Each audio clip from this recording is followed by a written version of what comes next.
bakunzi ba Rubavu Bar and Sale Company Limited. Welcome again to our YouTube. Welcome again to our social media platforms. Turabakiriye mwese aho muri mukomeze mugubwe neza. Niba uri mushya utubonye ari ubwa mbere ndagusohoka na subscribe ugakora no kunzogera kugira ngo tujye tubana buri munsi, like, comment, share, byose ni ingenzi kuri YouTube channel yacu twese hamwe. Uyu munsi rero muri Rubavu Bar and Sale Company Limited twabazaniye deal nziza cyane. Twabazaniye ibibanza byiza, ni ibibanza bibiri biri ahantu heza. Buri kibanza gifite metero kare 250.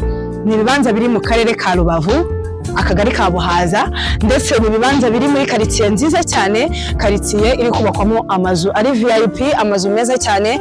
Hari ibikorwa remezo, hari amazi, hari umuriro, hari amashuri. Ndagenda mbibereka. Ni ibibanza biri ku muhanda neza. Buri kibanza gifite metero kare 250 nk'uko nababwiye, kandi ni ibibanza biri ahantu heza, ni ibibanza biri ku muhanda, ndetse ni ibibanza byegereye amazi, byegereye umuriro, even n'amashuri ari hafi aho ngaho. Rero nk'uko mubibona buri kibanza kiri ukwacyo. Buri kibanza ni miliyoni 16,500, ubwo ni 16 n'igice. Ubwo ushaka kubigura ari ibibanza bibiri, nawe ubiteranyije urabyumva, ni miliyoni 33. Rero turakwakiriye muri Rubavu Bar and Sale.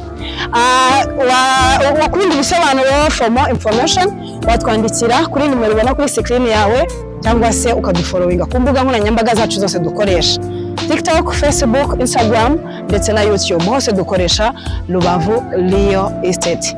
Mukomeze mugubwe neza, turabakiriye, twahaye ikaze. 33 ari ibibanza bibiri, ikibanza kimwe ni miliyoni 16,500.